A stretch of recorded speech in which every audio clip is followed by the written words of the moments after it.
muito interessante estar aqui, 10 anos depois.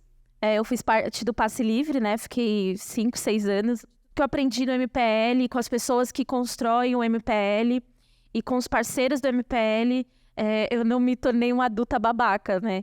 Porque eu acho que a gente tá o tempo todo respirando política e eu tô dentro daí da geração Z e eu sinto dividindo aqui com vocês, eu sinto quase que uma ansiedade como as pessoas têm consumido e produzido política, né? Eu vim de um movimento social de que quando a gente queria discutir feminismo negro, a gente fazia roda de leitura.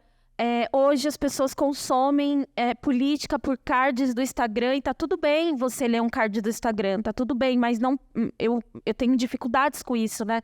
As pessoas, elas estão consumindo política e elas não conseguem mais saber de onde são essas bibliografias, né? Vou dar um exemplo. As pessoas compraram uma ideia de que criado mudo é uma palavra racista e elas vão o tempo todo reproduzindo, aí ninguém sabe, e depois, no final, descobrir que foi uma peça publicitária da Tokstok. Mas por que eu estou falando disso? Porque tem tudo a ver com junho de 2013. Quando eu conheci o MPL, e junho de 2013, eu não estava dentro do movimento, eu entrei para o MPL depois que o movimento fez aquelas grandes chamadas e foi atuar nos bairros, retomar o trabalho de atuação nos bairros, e assim eu comecei a fazer parte de uma célula da parte do MPL que estava fazendo um trabalho de base no meu bairro por conta de um terminal de ônibus que estava sendo construído e que ia afetar toda a lógica do bairro, etc. e tal. E junho de 2013, para mim, foi muito importante, porque eu estava rompendo com a igreja. Eu sou uma pessoa que... Estava até contando para os meninos. Eu venho muito nova da Bahia para cá, né? Não tenho mais nem sotaque. Sempre morei em periferia, sempre fui do Capão Redondo. Então, sempre fui uma pessoa que sentiu as questões de classe pulsante, né? Eu estava contando que ninguém precisou falar para mim e me convencer de que eu tinha que lutar contra o aumento. Eu vi a chamada, né? E aí, dentro dessa história, que para alguns de vocês já devem ter ouvido, que para o MPL foi muito importante para a estratégia do movimento que esse aumento não fosse nas férias e que fosse em junho, porque deu tempo do movimento fazer toda uma organização, ir nas escolas, ir nos bairros, fazer todo um trabalho de base. Então, quando eu vi a chamada para o ato, né, eu falei, cara, eu tenho que ir. Eu estava no ensino médio, convoquei meus amigos, a gente fez... Na época, o prefeito era o Haddad, a gente fez uns lambes e extenso, e vamos. Não sabia como é que ia ser, e aí me deparei com aquela violência, né, toda. Que para mim, que era uma pessoa de periferia, não era mais um dia normal, né? Para algumas pessoas ali era um primeiro contato com violência policial, mas eu estava vindo de um contexto que eu tinha vivido 1 ano atrás uma chacina na porta da minha casa, realizada por um grupo de extermínio da Polícia Militar, né? Que depois de anos conseguiu se comprovar que, né, eram os grupos de extermínio, que é uma das violências que, quando você é uma pessoa de periferia, você vai experimentar. Então, e eu acho interessante trazer essas perspectivas sobre junho, porque junho é muita coisa, inclusive para as discussões raciais, para as discussões de violência, de violência do Estado para com os corpos negros, para a forma que o Estado decidiu tratar, até as diferenças entre manifestantes, né? Eu fui, infelizmente, presa. Vou abrir um parênteses aqui, né? Eu fui presa com 17 anos e meu pai foi me tirar da cadeia. E aí ele nunca contou pra minha mãe. Fez 1 ano agora que eu perdi meu pai e ele morreu e não contou pra minha mãe. Eu falei assim, nossa, você é uma pessoa que guarda muito bem segredos, né? E foi assim, foi muito violento, né? Mas não era o primeiro contato que eu estava tendo com violência policial, infelizmente. Porque eu acho que a gente precisa... as pessoas têm que se chocar e não normalizar o fato de que as vivências de pessoas de periferia vão estar ligadas com a violência policial, né, que uma criança negra precisa aprender a se portar para não tomar um tiro de um policial. Isso não é normal, isso não pode ser normalizado. Não é normal, assim. A gente está falando de vivências completamente diferentes, né? São os sonhos que são ceifados, né? Então, aquele momento me misturou muita raiva e etc e tal, e eu não desisti, continuei indo aos atos. E eu acho interessante trazer essa introdução, porque são várias... As pessoas têm várias interpretações sobre junho, e para mim, que era uma jovem e não tinha lido Capital, mas sabia que aqueles 20 centavos ia doer muito no bolso da minha mãe. Ia doer muito no bolso da minha mãe, porque minha mãe sempre foi a pessoa que queria fazer um curso, me ajudava. Às vezes conseguia um estágio, fazer um freela, né, um bico, e que ia doer no bolso dela, que ia doer no bolso do meu pai, que ia doer no bolso de todo mundo. Então, de novo, eu não precisei ser convencida, né? Eu acho que a questão do transporte para as pessoas não é que é uma pauta fácil, mas ela é mais palpável, né? Você está falando diretamente do bolso das pessoas. Então, essas várias interpretações de junho, elas trazem... E aí eu vou ser sincera para vocês, assim, me pega muito. E aí uma das palavras que eu tenho silenciada no meu Twitter é 2013. Porque é sempre coisas muito... Tem muita coisa rasa, muita análise rasa de que, nossa, abril foi a grande abertura pro golpe de 2013, como se a direita tivesse surgido e se organizado em 2013. Eu não acho que foi isso que aconteceu, porque muito se esquece que a partir do processo de junho de 2013, a própria esquerda conseguiu ter um saldo qualitativo e organizacional de trazer mais militantes. Eu lembro, não só o MPL conseguiu angariar mais militantes, né? Eu tô aqui exatamente porque eu fui uma dessas pessoas que acabei entrando no movimento, mas o próprio MTST cresceu, isso falando dos movimentos de São Paulo, tá? O movimento negro teve um saldo também, o movimento feminista. A gente passou por processos políticos depois de 2013 muito importantes. A gente passou por umas discussões e uma apropriação da rua. E aí, obviamente, gente, se você passa por um processo onde você aponta para as pessoas que é possível se organizar para além das questões burocráticas, e aí...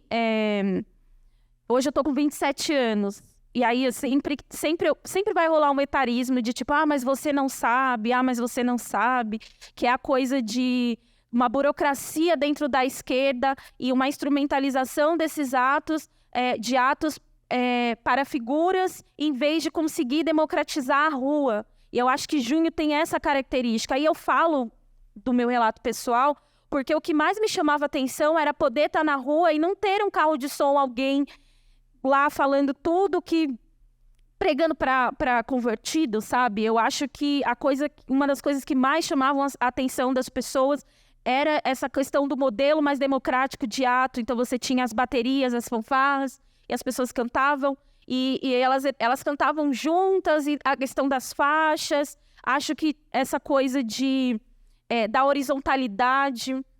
Então, quase numa receita de bolo, se conseguiu passar para frente... Deixa eu só ver aqui meu tempo, gente, senão eu falo pra caramba. Conseguiu se passar uma informação de que as pessoas podiam se organizar do jeito que elas quisessem, se apropriar da rua. A internet foi muito, muito importante para esse processo, né? E a gente viveu, por exemplo, as ocupações das escolas, que foi um processo político muito importante. E que, de novo, trouxe uma ruptura e angariou muito mais novos militantes. E aí eu falo disso porque o tempo todo eu estou em contato com muitos desses estudantes que ocuparam as escolas e que hoje têm as suas trajetórias políticas, foram ocupar cargos, outros foram fazer outros tipos de trabalho que também está ligado à questão da democratização da educação. O próprio movimento feminista foi para a rua, se apropriou mais com novos... eu não diria novos modelos de ato, mas largou um pouco mão dessa coisa do carro de som, que é uma coisa muito burocrática, que a esquerda está o tempo todo achando que, não, tem que ter o carro de som, porque tem uma lista lá que 50 pessoas que tem que subir para falar, quando o ato ele é um instrumento muito importante para forçar pautas, né? Ao mesmo tempo, depois de 10 anos, eu não diria um esvaziamento, mas se a polícia, né, a inteligência, o Estado, conseguiu avançar muito na questão da repressão. Muito. Eu lembro de ter que ficar quase que foragida da minha própria casa, porque a polícia civil passou uma semana na casa do meu pai me procurando, porque queria fazer uma condução coercitiva, e só parou quando o MPL se acorrentou na Secretaria de Segurança Pública, né? Teve pai de militante que foi levado para a delegacia, ter sua vida toda alterada, e eu digo alterada no sentido físico-mental também, sabe? E ter que lidar com uma pressão, né? Que aí eu acho que é a grande curiosidade que todo mundo tem. Ah, mas por que não? Vocês foram lutar contra a corrupção? Porque a gente é um movimento... A gente não... eu falo a gente, mas eu não sou mais do MPL. Mas porque o MPL é um movimento social que discute transporte. E essa é a pauta. E é uma pauta transversal, porque acessar a cidade é muito importante. Quantas pessoas são excluídas a cada aumento? Então, acho que esses debates de que foi dar espaço para a direita. Obviamente, a direita já estava aí, já estava organizada. A gente teve um saldo aí de um mensalão e de um populismo penal midiático muito grande. A gente é um país que consome muito esse tipo de coisa, esse tipo de material. Então, dialogar a partir do populismo penal midiático, dialogar através de pautas que são contra a corrupção, obviamente, de uma ausência, inclusive, da própria esquerda na hora de fazer determinadas disputas, porque ainda eu, por exemplo, acho que a gente anda a passos muito devagar no quesito, por exemplo, rede social. E aí vai me parecer contraditório, porque eu comecei a falar que as pessoas têm se politizado com card do Instagram, mas não é como se a gente fosse muito bom em fazer card do Instagram também, sabe? E é preciso estar lá no TikTok, é preciso estar lá no WhatsApp. Eu entendo também que quando a gente fala de estar ocupando esses espaços, a gente também está falando de uma direita que tem uma máquina de fazenda de fake news. Também não posso sentar aqui e falar, não, gente, porque a esquerda não sabe usar as redes sociais.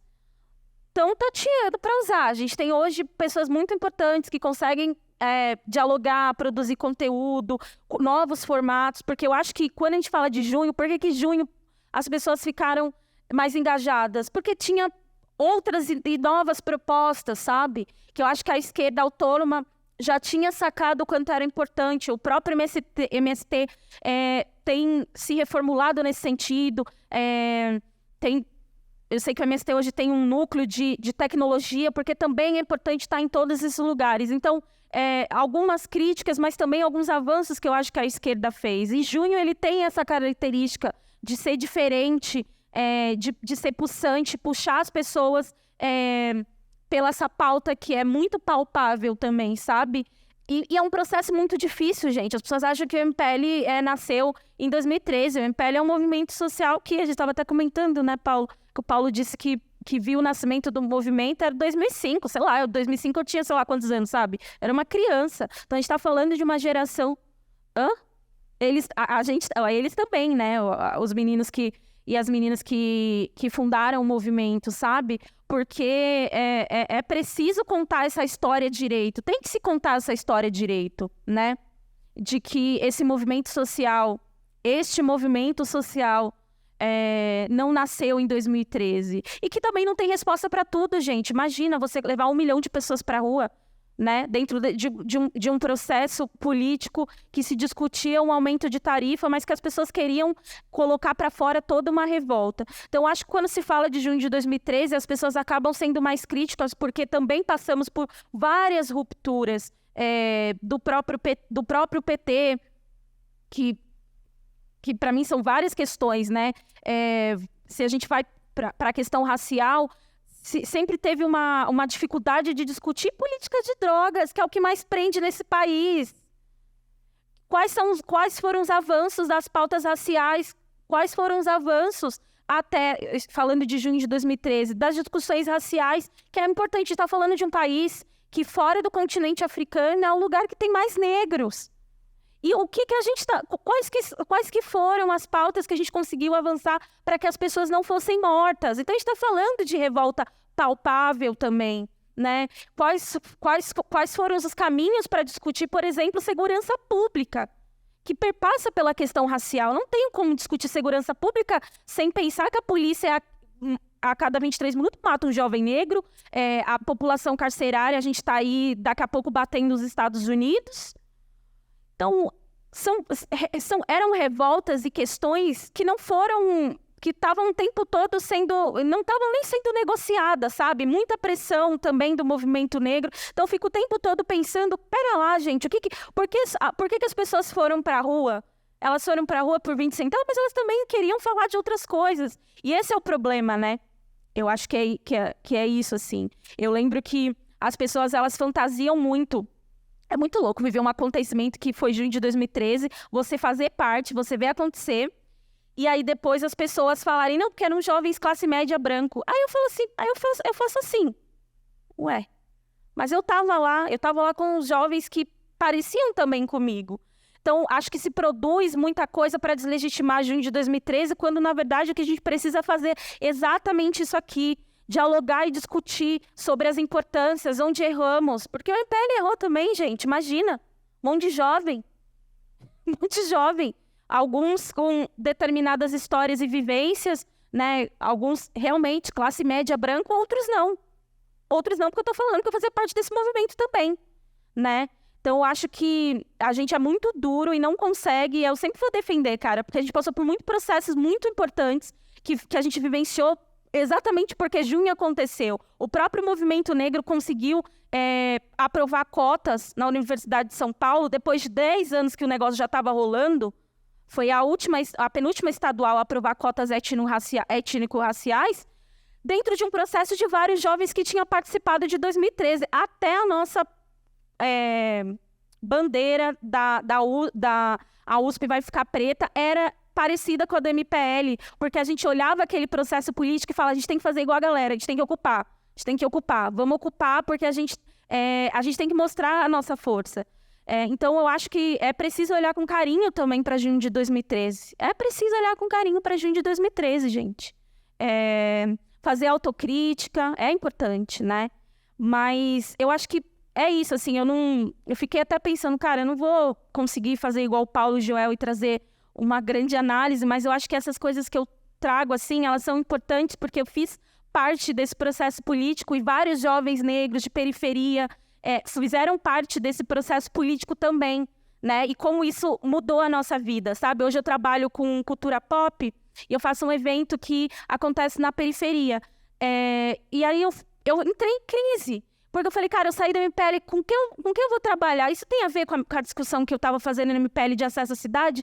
Sim, porque toda vez que alguém vai me perguntar por que eu fiz a Perifacul, eu falo, porque eu não tinha dinheiro para ir na CCXP, porque eu não tenho dinheiro para pagar o ingresso, eu não tenho dinheiro para pagar o ônibus.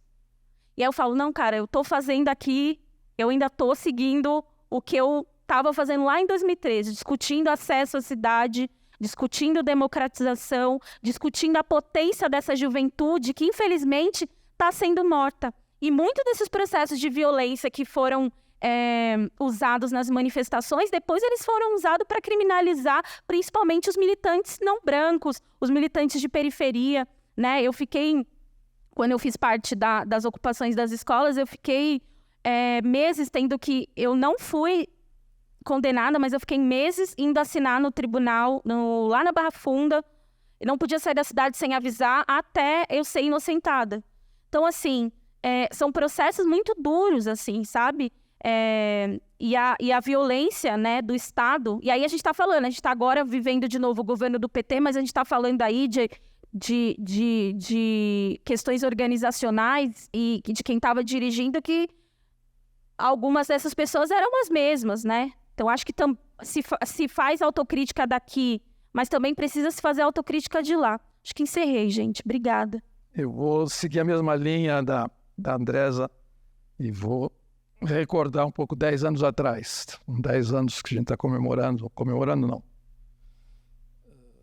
Junho, e tem muita gente escrevendo e usando de maneira enfática a expressão acontecimento. Junho foi um acontecimento que abriu alguma coisa e, portanto, tem um antes e tem um depois.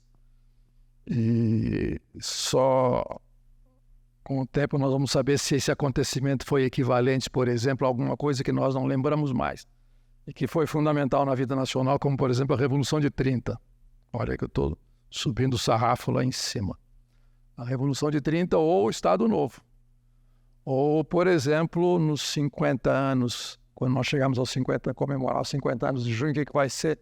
Em 1980 se comemorou os 50 anos da Revolução de 30 no Brasil, que ninguém deu muita bola, porque não foi uma revolução, foi uma mudança, uma troca de elites, um certo sentido. Mas, por outro lado, junho, como eu vou usar o argumento de autoridade, o Antônio Cândido costumava dizer quando falava sobre junho, a cultura, sobre junho não, sobre 1930, e a cultura em 1930 no Brasil, o Brasil fez assim, no gesto que ele usava, fez assim. E eu acho que em junho o Brasil fez assim. Esse é o ponto.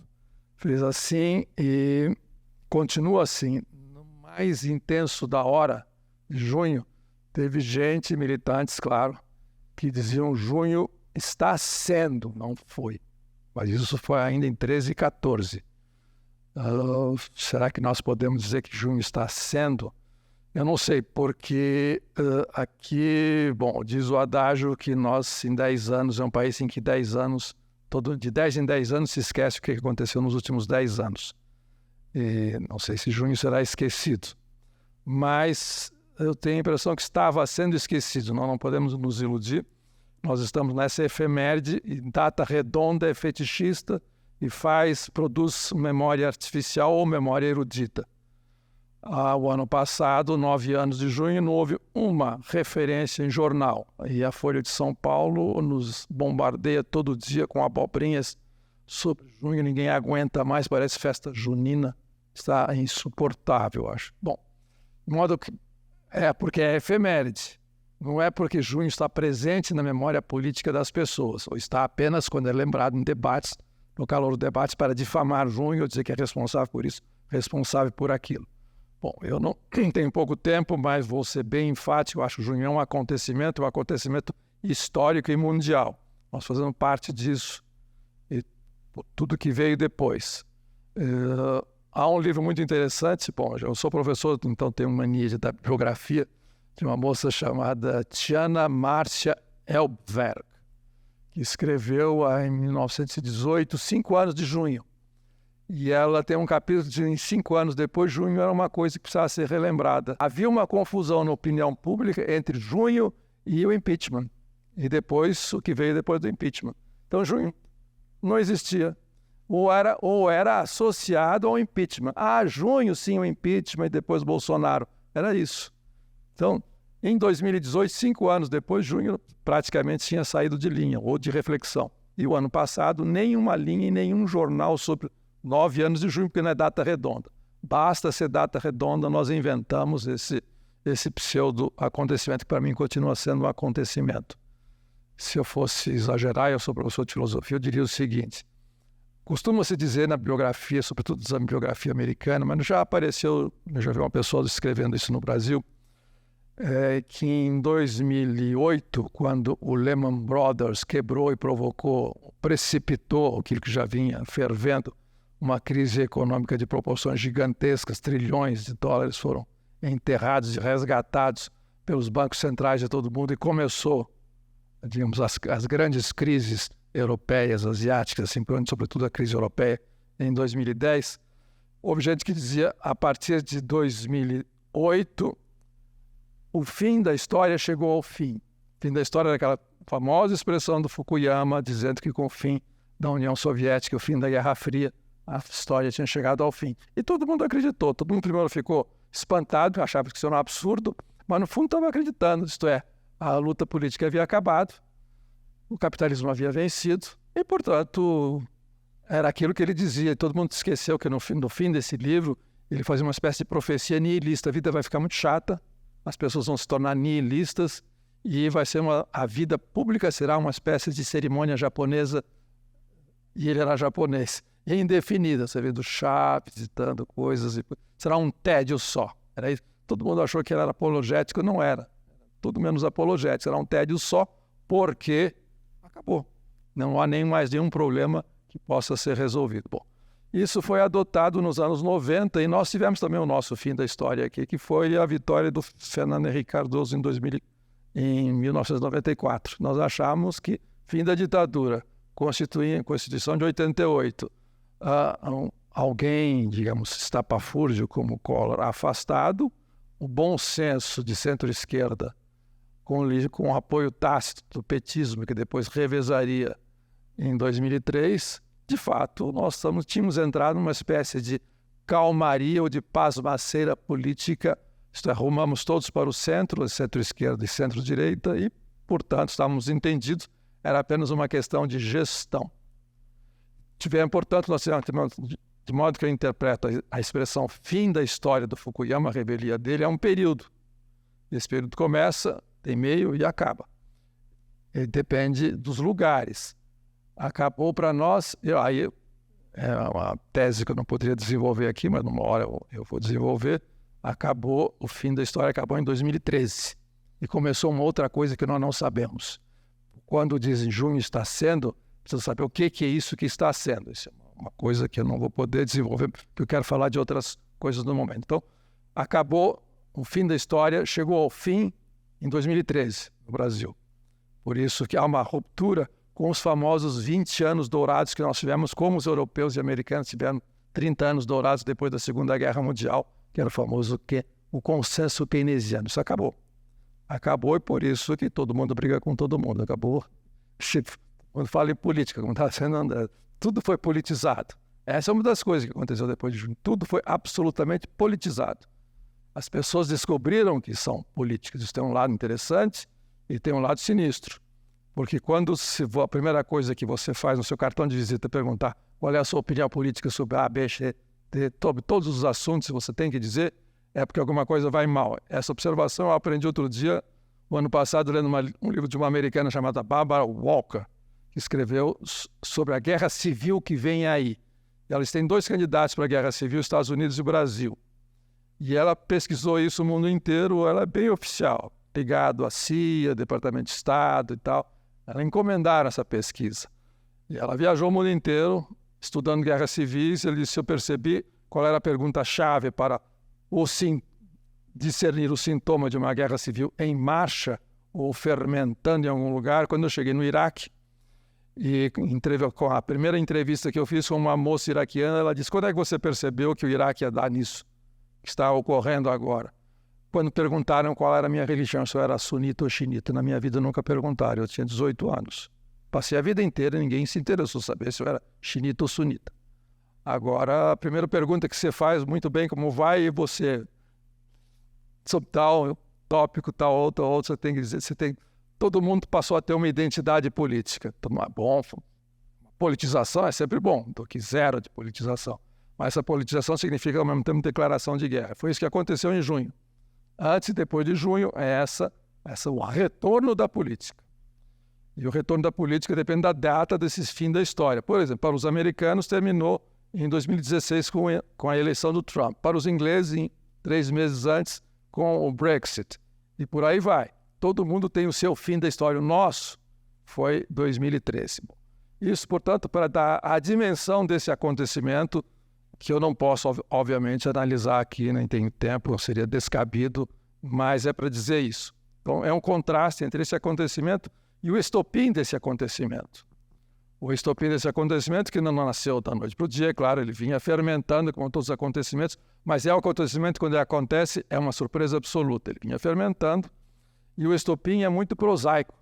É muito prosaico e paradoxal. E essa história a Andresa deve saber melhor do que eu, porque ela testemunhou essa história. O gatilho disso tudo chama-se MPL, entre outras coisas, e é um simples aumento tarifário numa cidade como São Paulo. Isto é paradoxal porque esse foi o gatilho de uma explosão nacional. explosão nacional, do qual esse movimento autonomista, pequenininho, feito por secundaristas, professores, estudantes de universidade, que ninguém dava muita bola, achava que a proposta era utópica, tarifa zero. Começa passe livre, depois foi até chegar ao máximo, que é a tarifa zero. Ninguém dava bola, mas esse estopim, ele é duplamente ele é paradoxal em vários sentidos, e em outros sentidos é um acerto histórico. É uma coisa... costuma-se desprezar esse tipo de movimento, dito autonomista, horizontal e por aí vai, porque é assimilado pelos hierarcas da esquerda tradicional como um movimento infantil, pueril, e assim por diante, sem eira nem beira. O que significa isso? Mas, por outro lado, foi de um realismo, de uma precisão absoluta. Primeiro fizeram um diagnóstico da calamidade urbana do Brasil. E esse diagnóstico revelou-se acertado, e foi estudando e participando das várias revoltas sobre meios de transporte. Começou na Bahia em 2001, depois foi 2003, depois foi para Florianópolis, depois foi para Goiânia, depois para Porto Alegre, até chegar em São Paulo, e todo ano esse pequeno movimento, em nome da tarifa zero, fazia uma campanha para barrar o aumento de tarifa e depois progressivamente anulá-la. E isso isso de certa maneira foi o estopim de uma grande reviravolta com aparência quase que revolucionária no Brasil. Nunca se viu tanta gente no Brasil protestando sobre todas as coisas. Isso é como se todo o avesso da sociedade, as vísceras da sociedade apodrecidas viessem à tona com esse estupinzinho de simples bom senso. Tão bom senso e ao mesmo tempo radical. Esse é o grande paradoxo, é o grande acerto desse pequeno movimento de jovens que eu conheci em 2004, quando foram falar no meu seminário. E no ano seguinte eles iam se formar com um movimento nacional, e fizeram isso no Fórum Social em Porto Alegre, em 2005. E depois, cada ano, faziam campanha contra o aumento das tarifas do transporte público, porque tinha um diagnóstico preciso da calamidade ou da não reforma urbana que tinha acontecido nos últimos governos, FHC e lulismo incluído. Inclusive, o lulismo tinha um Ministério das Cidades e nada se fez, pelo contrário, detonou ainda mais as cidades e transformou ainda o transporte público num martírio. Bom, essa proposta nasceu, é bom lembrar isso, a proposta nasceu de, eventualmente, pelo menos esse é o mito que eu sei, pode ser uma legenda urbana, mas eu conheço o personagem, conheço mais ou menos bem. Nasceu no fim do governo Erundina, da administração Erundina da cidade de São Paulo. Era um secretário, digamos, ocasional de transporte chamado Lúcio Gregory, que foi chamado para substituir um outro, e propôs a ideia de tarifa zero. E tinha, naquela época, tarifa zero de transporte público. Eram poucas cidades na Europa e nos Estados Unidos, e olhe lá. Havia, claro, a evidência do qual ele partia, que era um serviço público que, portanto, devia ser financiado publicamente. Tanto o forte subsídio que tinha o transporte público na Europa era um modelo a ser seguido, inclusive até a eliminação da tarifa enquanto tal. E ele dava vários exemplos. Pô, a saúde é pública, o ensino é público, a segurança é pública. Podemos até fazer uma brincadeira, você vai me perdoar o mau gosto, se nós fôssemos, a cada BO que nós tivéssemos que fazer numa delegacia, nós pagássemos uma taxa. Nós pagamos pela segurança pública. Então, ele é a mesma coisa. É como se nós passássemos debaixo de um poste. Isso era fácil de explicar para a população. Toda vez que nós passamos por um poste ligado de noite na rua, nós tivéssemos que pôr uma moedinha numa caixinha no poste para poder passar e ter a luz que apagava em seguida. Quando você paga a iluminação pública, você paga o recolhimento de lixo, você paga tudo. Então, por que não o transporte? Que passa a ser decisivo, porque com o transporte de graça, você assegura o acesso à cidade à população que não pode sequer se deslocar, quando muito para o trabalho e quando tem trabalho. Bom, então era uma proposta absolutamente sensata, tão sensata que ela foi recusada pelo PT, foi recusada pela Câmara Municipal, só foi aceita pela Erundina, que compreendeu, foi recusada, obviamente, por todo o poder constituído em São Paulo, midiático, econômico, político, assim por diante, era o maior do Brasil, portanto foi abortado no ato. E o mais paradoxal desse detonador, desse acontecimento decisivo, que depois se amplificou para todas as áreas, todas as dimensões da vida nacional, é que se trata de uma proposta absolutamente sistêmica e capitalista. Não tem nada de anticapitalista. Nós chegamos a um ponto tal que uma proposta razoável, defendida inclusive por economistas do IPEA, o pessoal do MPL estava bem embasado, eles se tornaram expert em mobilidade urbana, transporte público, planilhas de cálculo de tarifa, assim por diante. Inclusive, desses economistas do IPEA publicou, alguns meses antes, um artigo na Folha dizendo, olha, a tarifa zero em São Paulo vai aumentar o PIB da cidade, vai aumentar o emprego, ela é pró-capital. Ela é pró-capital. Isso provocou, mas essa proposta provocou uma reviravolta, como se alguém estivesse dizendo todo o poder aos sovietes e trabalhadores da cidade de São Paulo e assim por diante. Tinha nada, era justamente o contrário. Então nós chegamos a esse ponto em que o sistema chegou a um ponto tal de enlouquecimento fetichista a respeito do seu próprio funcionamento, que uma proposta a favor da melhoria desse funcionamento o detona. Ele não aceita, não compreende, ele põe a sociedade de ponta cabeça para uma coisa que o benefício. Nós chegamos a esse ponto. Ora, essa meninada, junto com o Lúcio Gregory e o apoio da Irundina lá atrás, que depois quando o Lúcio Gregory fez essa proposta em 91, eles já estavam no berçário ainda. Eles começaram, você não tinha nascido. Quando eles souberam que era por aí, eles tiveram um bom senso. Por isso que de doença infantil, autonomista, esquerdista, não tem nada, tiveram um bom senso seguinte. Nós vamos fazer uma campanha todo ano nós vamos fazer uma campanha, porque em todo início de ano havia um aumento tarifário. Todo ano nós vamos protestar, vamos à rua, vamos mobilizar os colégios, sobretudo os secundaristas, as escolas particulares, que são frequentadas por trabalhadores, não as públicas, jogar a conversa fora. Nós vamos fazer uma campanha e todo ano seremos ridicularizados, porque seremos meia dúzia que vamos atrapalhar o trânsito, massacrados, assim por diante. Mas todo ano faziam essa campanha e chegou em 2013, aconteceu com essa proposta fácil de explicar e, portanto, fácil de ser propagada, e aconteceu porque, ao contrário, outra observação que eles fizeram também nessa época, eram meninos realmente do barulho, meninos e meninas do barulho, que estudavam, se tornaram técnicos em transporte. Inclusive, quando começou 13, eu conversando com eles, tomem cuidado que vocês vão ser cooptados. Observando os movimentos que de 10 em diante tinham acontecido no mundo inteiro, as famosas movimentos das praças, as ocupações, os ocupais, ninguém tinha proposta definida. Ninguém ocupar Wall Street para o quê? Tinha 300 mil coisas, éramos contra tal qual. Até os anônimos botaram 5 coisas lá, só faltou ser contra o Palmeiras também, de qualquer coisa. Nossa proposta, pelo menos, será precisa. Então nós temos um método e temos um objetivo. Esse objetivo é a revogação dos 20 centavos, a revogação do aumento da tarifa. Todo mundo compreende por que nós reivindicamos essa revogação. E o método será um método horizontal por excelência, não é em nenhum partido político, é uma causa pública, é um movimento público, é um movimento cívico. E eu diria, usando uma terminologia novamente vice-professor de um outro teórico importante americano chamado Mark Peisinger, que fala da diferença entre revoluções sociais e revoluções cívicas. O nosso junho faz parte dessa família das revoluções cívicas, desse movimento das praças. E ele deu certo, foi o único que deu certo. Dar certo significa o seguinte, conseguiu o seu objetivo. Qual era o seu objetivo? Revogar a tarifa. Conseguiram. Em uma semana, em 12 dias. Em 12 dias eles botaram de joelho a maior concentração de poder, repito, político e mediático, econômico do Brasil. Botaram de joelho, os caras revogaram.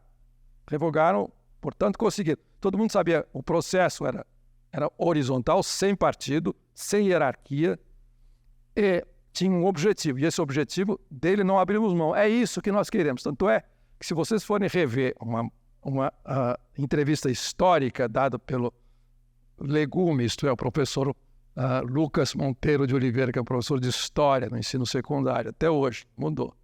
E a Ana Capello, que atualmente é defensora pública em Goiás, se derem uma entrevista na Roda Viva, eles conquistaram o pessoal que era totalmente contra. o que estava acontecendo, a baderna que eles tinham provocado, aqueles irresponsáveis. Eles conquistaram os entrevistadores e disseram, mas afinal, o que vocês querem? Tentando extrair uma profissão de fé bolchevique, revolucionária. Assim. Não, simples, o que vocês querem? A revogação do aumento das passagens. Enquanto não revogarem, não vamos parar. É isso que nós queremos, revogar as passagens. 3 dias depois, a entrevista foi em 17 de junho, uma segunda-feira, na quarta-feira foi revogada. Portanto, o acerto deles é um acerto monumental, e ninguém se lembra disso. Há N movimentos sociais que conseguem uma casinha aqui, um terreninho ali, uma reforminha aqui, um assentamentozinho aqui, assim por diante. Sem falar em Amazônia, meio ambiente, povos originários, assim por diante. Eles fizeram esse movimento e o acerto foi total. Só erraram numa coisa.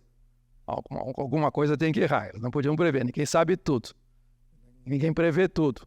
Eles tinham, na verdade, eles eram anticapitalistas, obviamente.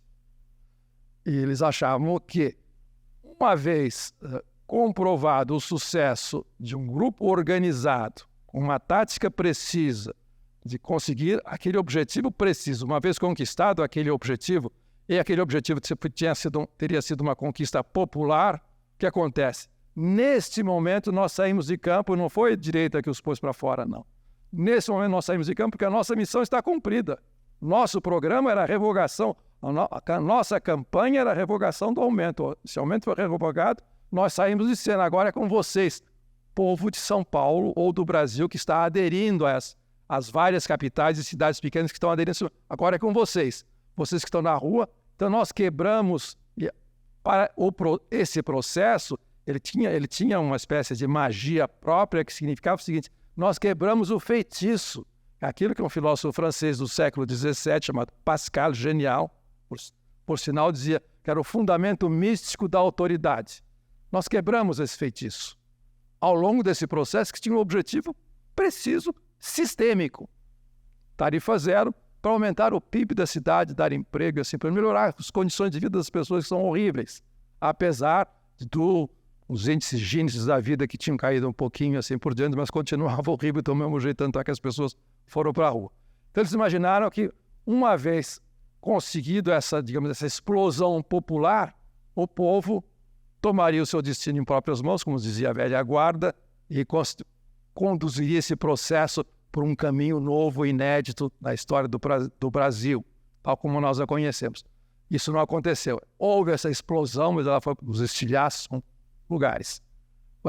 Absolutamente todos os lugares, e ninguém é responsável. Todo mundo perdeu o controle de tudo, num certo momento, até que as coisas fossem se ajeitando e tivessem um rumo diferente que ninguém havia previsto. Mas isso aconteceu, e ninguém pode retirar esse mérito. Estou aqui defendendo a causa deles porque há livros de reconstituição de junho de 13, de 10 anos, feitos agora, e pesquisas por pesquisadores, sociólogos profissionais, que o MPL virou nem nota de rodapé, 3 linhas num livro de 400 páginas, dizendo que é um grupelho. É inacreditável. É a sociologia de vanguarda. O fim da história, o nosso fim do fim da história, é justamente essa redescoberta da política.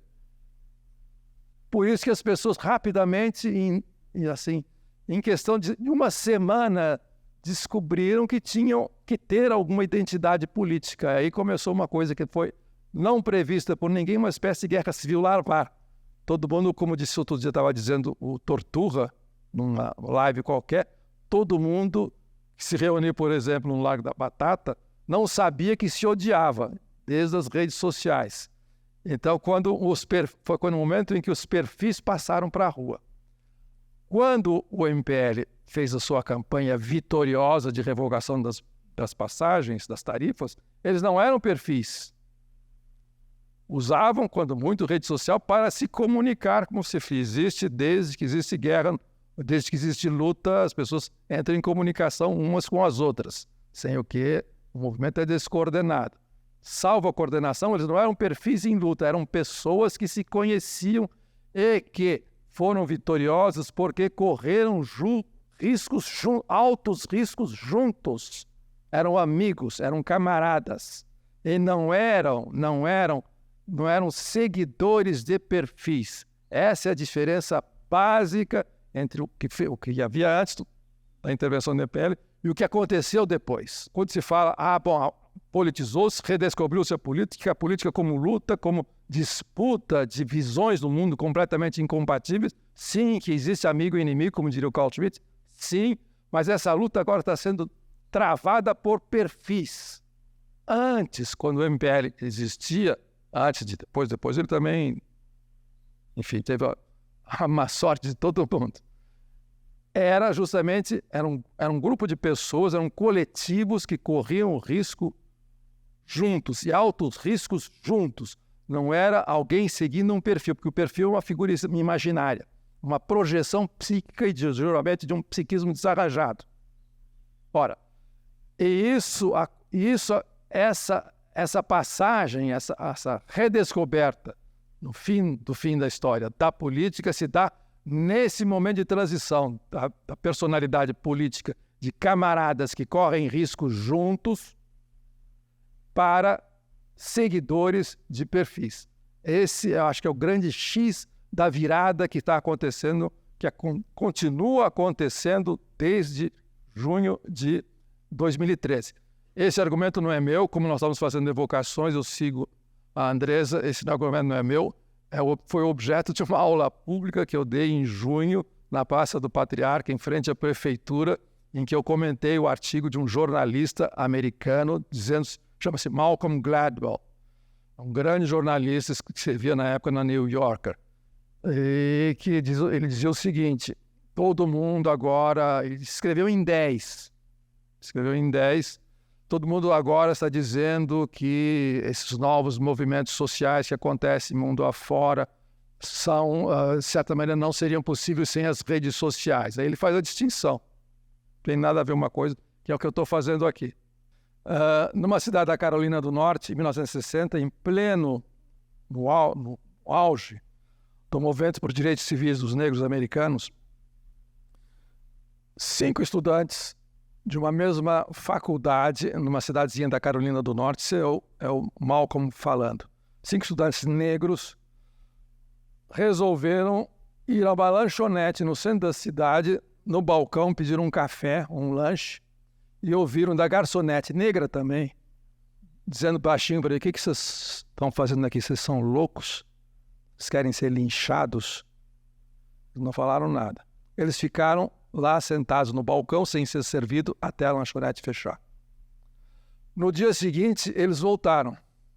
Fizeram a mesma coisa, não foram servidos, ficaram lá no balcão até a lanchonete fechar. Mas só que na cidade se soube e já na rua tinha 20 ou 30 pessoas.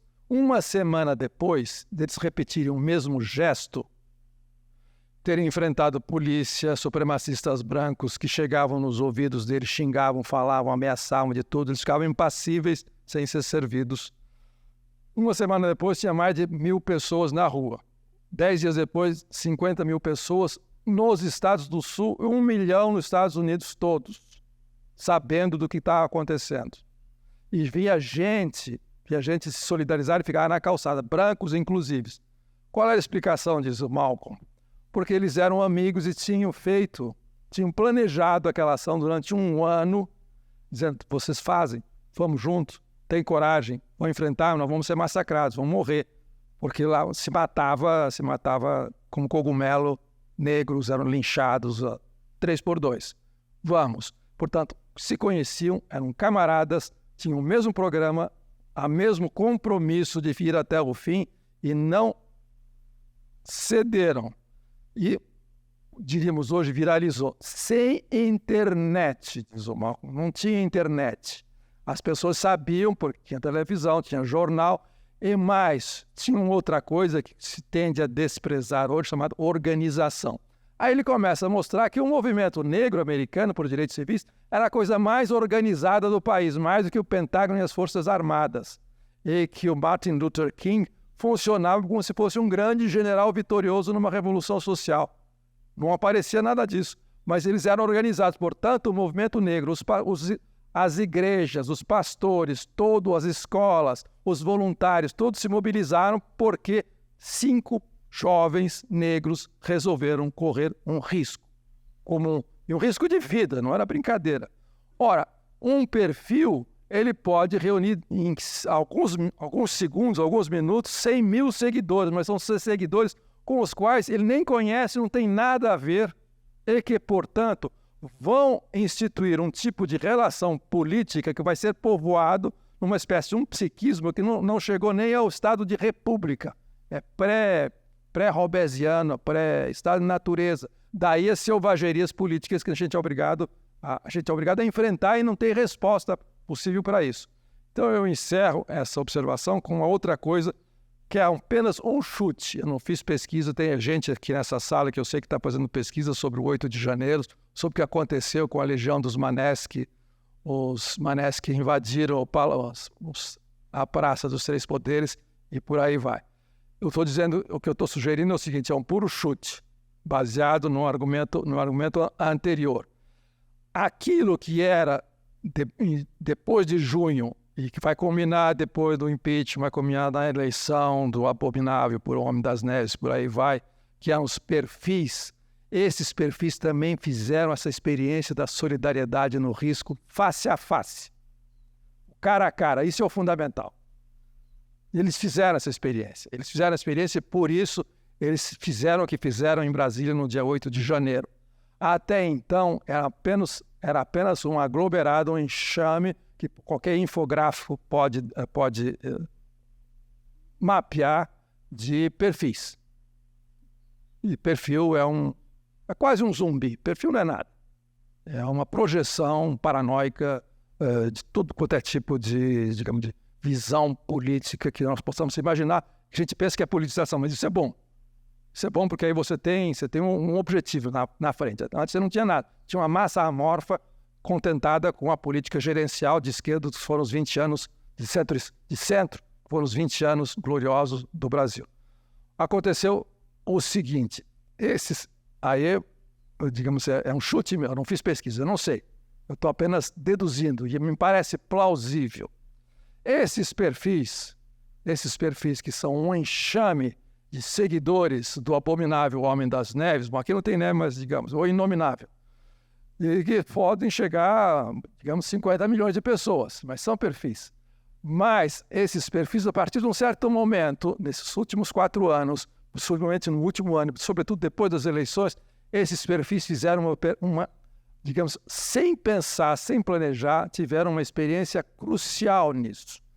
Inconformados com o resultado da eleição, e nem poderia ser de maneira diferente, e inconformados também com o absenteísmo do seu líder máximo, que escafedeu-se, e inconformados também com a inércia dos militares que receberam um veto americano e, portanto, ficaram quietinhos em casa. Os mais deslocados andaram aprontando e fazendo planos e assim por diante. Inconformados com isso, o que eles fizeram, esses perfis? Esses perfis se encarnaram em pessoas com sentimentos, com raiva, com projetos políticos, com vontade e dispostos a correr riscos em comum. Por quê? Onde é que apareceu essa disposição? Nos acampamentos. Durante 2 meses, eles se juntaram sob o vilipêndio nacional, sob o desprezo dos seus líderes, a indiferença das Forças Armadas contra tudo, xingados, idiotas, assim por diante. Eles acamparam sob chuva, vento, sol, financiados, é óbvio, tudo bem, não é esse o caso. Mas eles se dispuseram, mesmo sabendo que haveria cumplicidade de Forças Armadas, de polícias e assim por diante, não é qualquer coisa fácil reunir 5, 6 mil pessoas que não são mais seguidores, embora se comportem como perfis, é um ato performático também para fazer conteúdo para as suas lives, para as suas redes sociais.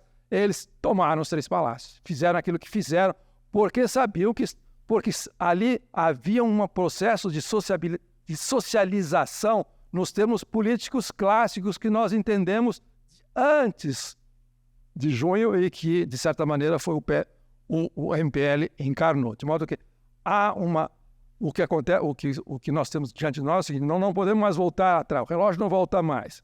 Essa vida política anterior é um parâmetro para nós podermos avaliar o que nós temos pela frente. Nós temos pela frente um enxame, de perfis que não são mais absolutamente só perfis, já são pessoas com personalidade política formada e que, portanto, são adversários políticos que devem ser encarados seriamente porque estão dispostos a alguma coisa que nós, à esquerda, esquecemos, a lutar. E eles estão lutando. Esse é o ponto. Então, apenas essa lembrança, e desculpe, não sei se eu exagerei. Obrigado. Sobre o legado de 2013, de junho de 2013, ouvimos aqui duas perspectivas de lugares muito diferentes, mas ambas, digamos, no grande espectro da esquerda brasileira, em suas diversas facetas ou pontos de vista.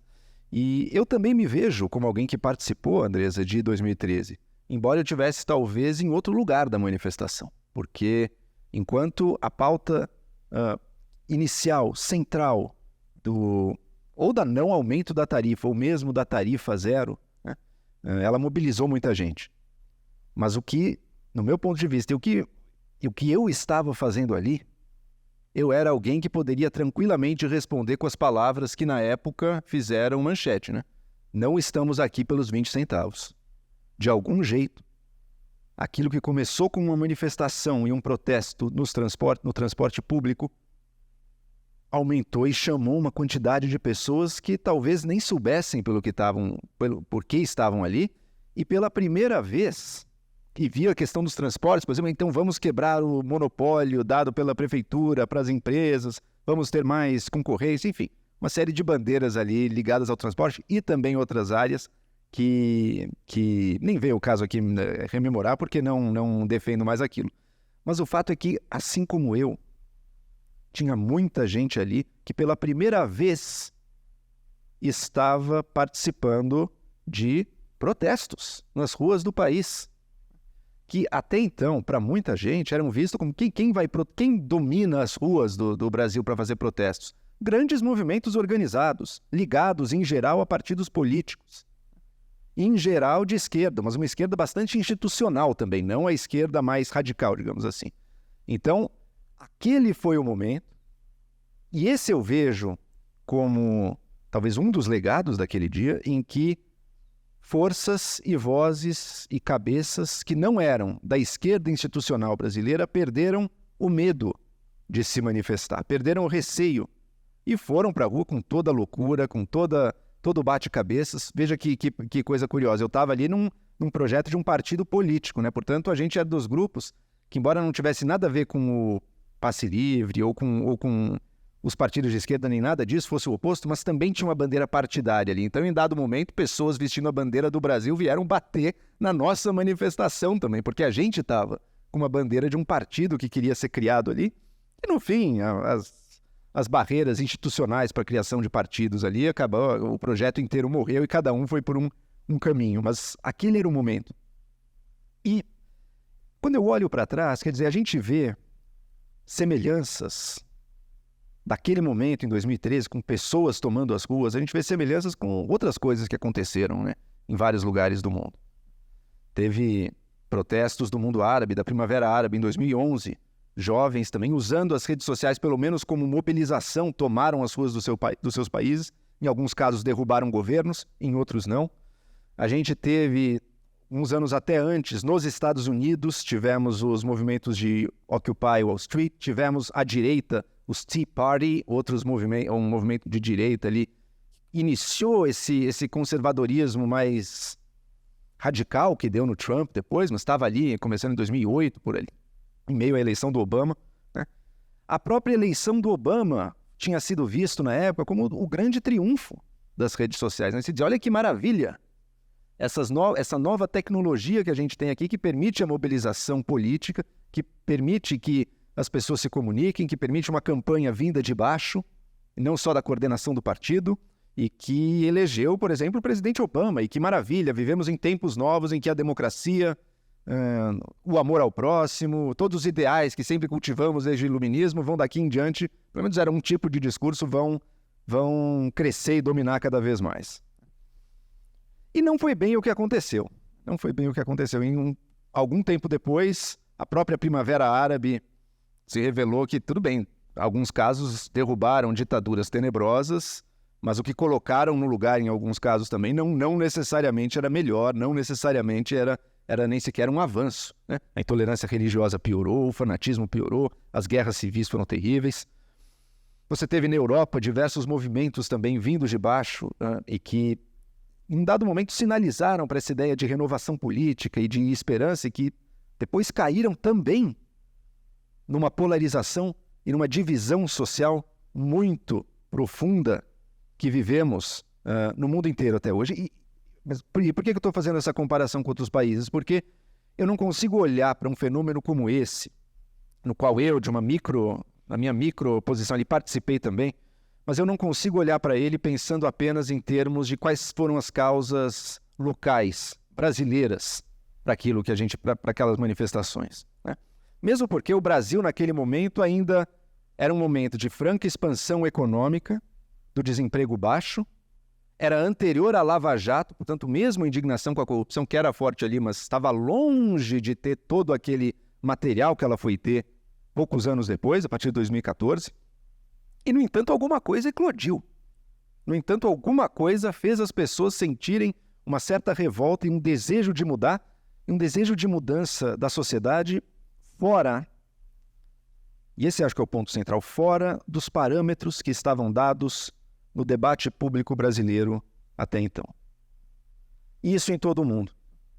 E o que eu vejo, portanto, como... O que tem em comum? Como é que tantos fenômenos, cada um com as suas particularidades, com as suas cores, com as suas ideologias envolvidas, mas o que tem em comum e que fez com que, nessa época, movimentos e acontecimentos similares eclodissem em tantos lugares do mundo?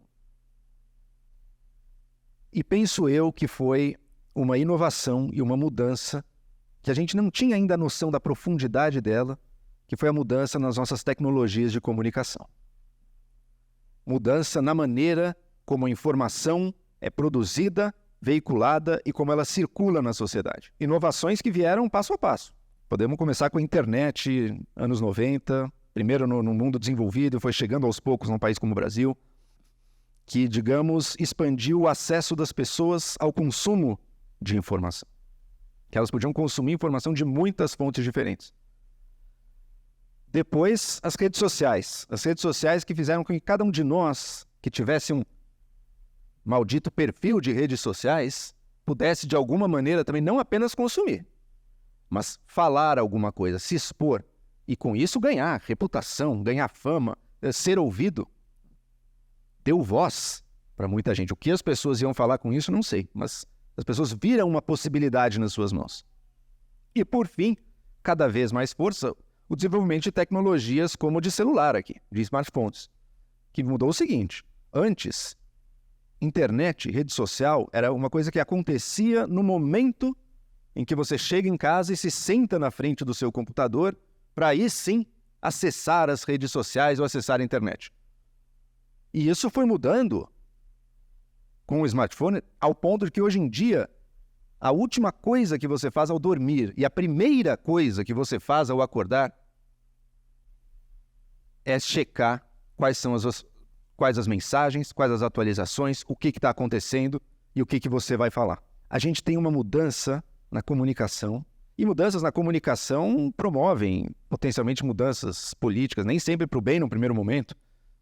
Podemos lembrar do cinema e do rádio, qual o uso político que foi feito de cinema e rádio no início do século XX, quando eram novidades, né, por movimentos fascistas, pelo nazismo. Esse tipo de alteração, de mudança tecnológica trazida pelas redes sociais, ela tem uma diferença muito profunda com relação ao que foi a criação do cinema e do rádio e depois da televisão, que foram tecnologias que permitiram difundir muito mais a informação, mas que também concentraram o polo de onde sai essa informação. São poucos canais de TV, são poucos jornais com estrutura industrial para serem impressos para o país inteiro, são poucas estações de rádio.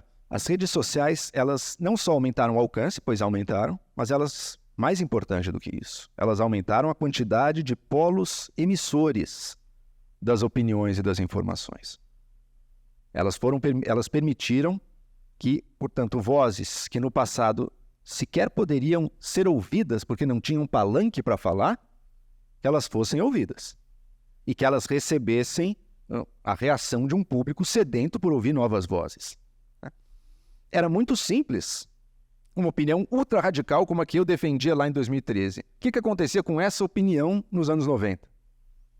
Essa opinião não existia. E não precisa ser para a direita. Podemos pensar num tipo de comunismo que está em voga hoje em dia também e que está crescendo nos meios online, que olha para a União Soviética, olha até para o stalinismo com uma certa nostalgia. Onde é que isso estava nos anos 90? Isso não tinha espaço, porque bastava a decisão dos órgãos de imprensa, das universidades, dos governos, das grandes empresas, de uma outra grande igreja. Eram decisões de algumas pessoas, de alguns editores de conteúdo, que definia que tipos de conteúdo chegariam ao grande público. E essas decisões, esses editores, ou esses funis, ou esses filtros, eles sempre tiveram seus vieses. Um país como o Brasil, e a Andressa trouxe de forma tão forte, não precisa nem falar qual era a classe social, qual era a raça da imensa maioria das pessoas que tinham esse poder num país como o Brasil. Qual era o interesse econômico? Ao mesmo tempo, eles tinham também um certo preparo profissional, um certo apuro acadêmico, científico, jornalístico, e que filtrava, digamos assim, um pouco a qualidade da informação que circulava. Qualquer loucura de fake news, por exemplo, que circulou com força nos meios da direita bolsonarista recentemente, antes da posse do Lula, e que circulava com força nos acampamentos. Lula morreu. Na verdade, é um dublê de corpo dele que tá ali fingindo que vai tomar posse. Isso foi literalmente acreditado por milhares, talvez milhões de pessoas no nosso país. Hoje em dia, o monopólio e, portanto, a autoridade quase que automática de que gozavam as instituições que lidavam com a informação no nosso país, pensando principalmente na imprensa, jornalismo e academia, ciência, produção de conhecimento, que tinha de uma forma muito imperfeita, talvez, mas algum vínculo com a imprensa também que veiculava e ouvia certas pessoas da ciência e da academia. Aquele monopólio, portanto, aquela autoridade automática de que essas instituições gozavam, isso foi por terra. Foi por terra num nível de que hoje em dia você fazer recurso ao argumento de autoridade institucional, no sentido de que, olha, peraí, isso aqui foi dito na Folha de São Paulo. Ah, veja só, isso aqui veio de um pesquisador do Instituto Butantan, ou veio de um pesquisador da USP.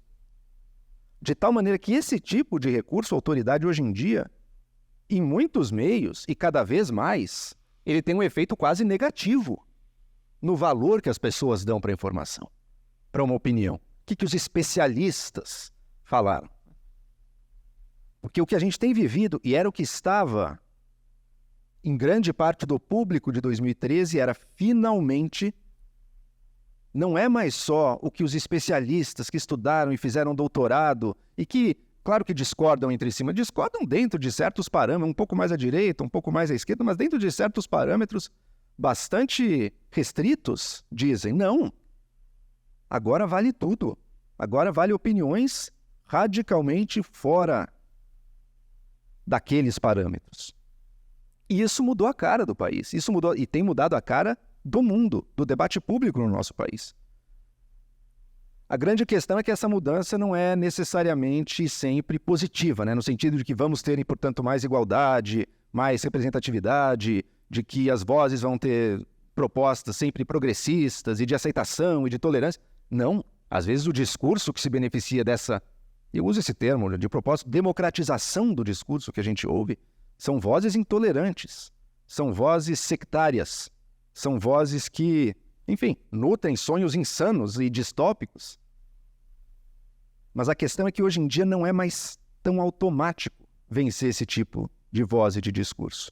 Eu não tenho a menor dúvida, e eu fui contra o Bolsonaro desde que ele apareceu com mais força, 2015, 2016, no debate, sempre fui radicalmente contra, mas eu acho que uma coisa certos ideólogos do meio bolsonarista captaram, sabe? Sim, de fato, e o PT também captou, mas usei isso na chave contrária. Algo de 2013 deu no impeachment e deu depois no Bolsonaro. Um certo sentido de revolta contra algo que é percebido como uma elite cultural institucional brasileira e que estava na política, era uma revolta antipolítica, estava nos partidos, carcomida a estrutura partidária dos partidos brasileiros, estava na imprensa, que também foi atacada em 2013, porque tem gente que diz que não, 2013 foi criação da mídia em conluio, não sei se é com a CIA, com o Departamento de Estado americano, quem era, com uma grande conspiração para tirar o governo do povo do poder. E não foi, a imprensa estava na linha de tiro também ali, tipo, grande parte da manifestação. Por quê? Porque era uma força sem controle, porque era uma força que não estava representada institucionalmente. E eram tipos de discurso cujo sentimento já existia antes, mas não tinham se agregado e não tinham se reconhecido pela sociedade. E passaram a se reconhecer e a usar isso como a sua identidade e a ir para uma luta política, que não está mais nas mãos das instituições que no passado, e nunca foi um controle completo, mas que de alguma maneira pautavam esse debate. O momento que a gente vive, no que diz respeito à mudança tecnológica, ele tem um paralelo.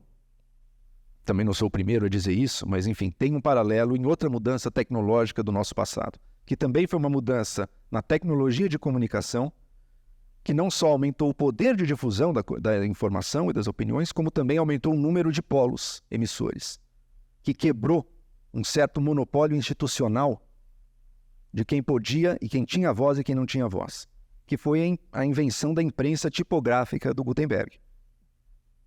A invenção da imprensa, quer dizer, e a gente muitas vezes olha para o passado de uma maneira quase de uma visão evolutiva, progressista, liberal da história, de que então a imprensa foi inventada, a ciência progrediu, o laicismo, o domínio da Igreja Católica obscurantista foi derrotado e as sociedades passaram a ser mais livres, progressivamente mais livres, mais democráticos e tudo o resto. Mas a invenção da imprensa, na verdade, pelo menos num primeiro momento, ela provocou uma turbulência de tal ordem que a Europa nunca tinha visto igual. As ideias que deram no protestantismo, as crenças, elas já existiam de uma forma, já tinham surgido de uma forma ou de outra no passado da Europa. A ideia da leitura direta da Bíblia como fundamental, a crítica à autoridade do Papa, a crítica às indulgências, enfim, tudo isso já tinha aparecido, né? A questão da graça, enfim, toda a questão teológica. Mas todas as vezes que ela apareceu no passado, o sistema tinha dado um jeito de... Ou ficou um fenômeno muito localizado, ou foi literalmente ceifado, cortado na raiz ali, e a coisa não foi para frente. E com a invenção da imprensa, isso muda. Muda de forma progressiva, estou terminando já, Gabriel, só finalizando o meu paralelo aqui. Muda de forma progressiva no momento em que, primeiro, a invenção da nova tecnologia, no primeiro momento, não foi tida como revolucionária. Pelo contrário, a própria Igreja Católica se utilizou daquela tecnologia, por exemplo, para a impressão em massa de indulgências ao longo do século XV, depois do XVI. Que maravilha, então agora publica aí 1000 folhetos de indulgência, vamos vender aqui na Alemanha, ganhar muito mais dinheiro. Perfeito.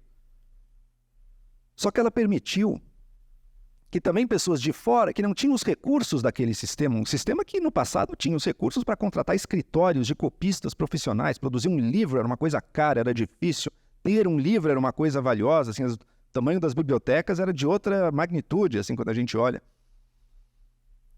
E com essa nova tecnologia, barateou num nível que foi possível que outros polos e outras vozes tivessem a sua voz.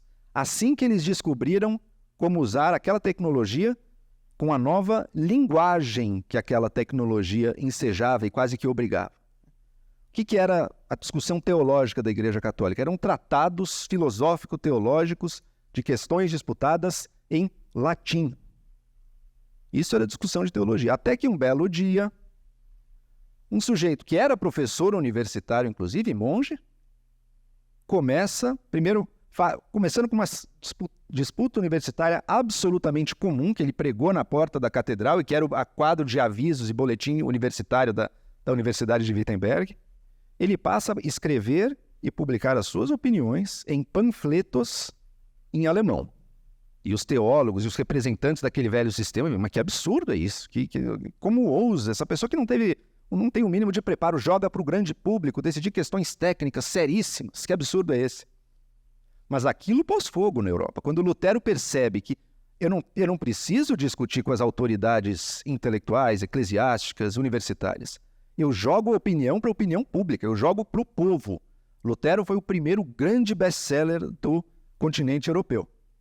De coisa de que, em fins do século XVI, meados do fim do século XVI, ele respondia por cerca de 70% do conteúdo que era consumido. Porque aquilo botou fogo na Europa. E aquilo, no primeiro momento, não só botou fogo nas ideias, como botou em movimento grupos também ultra-radicais e sectários. A gente vê a história hoje em dia como basicamente uma linha evolutiva, mas na época não estava claro. Na época, o que você teve de grupos pró-reforma também e que cometeram barbaridades, também não está escrito. O que você teve de piora na caça às bruxas, piora no antissemitismo, piora no fundamentalismo religioso. A Europa se dividiu como nunca tinha acontecido e resultou em guerras, as guerras mais mortais que aquele continente tinha visto em muito tempo. E quando eu olho para a situação do Brasil e de outras sociedades hoje em dia, eu vejo algo similar. A gente vê uma sociedade se rachando. Rachando porque a comunicação mudou. Porque a voz, hoje em dia, pode vir de fora do sistema. Isso não necessariamente é bom. Eu até acho que o saldo final, evidentemente, da imprensa foi... Não tem como mensurar o tamanho do benefício que isso trouxe à humanidade. Também acredito que as redes sociais, com a sua democratização, vão ter esse efeito positivo. Mas, num primeiro momento, podem gerar muita violência e muita perseguição. Então, hoje, só para finalizar, Gui, uma frase. Quando a gente olha de volta para 2013 e diz, puxa, mas o ovo da serpente estava ali, hein? Aquela loucura, antipartido, fascismo, não sei o que, estava tudo ali. Que bom seria se a gente voltasse para o mundo anterior. Que bom seria se... Talvez se a gente conseguir regulamentar um pouco essa loucurada toda, para acabar com essas fake news, acabar com esse radicalismo todo, quem sabe a gente voltasse. Primeiro que não vai dar certo.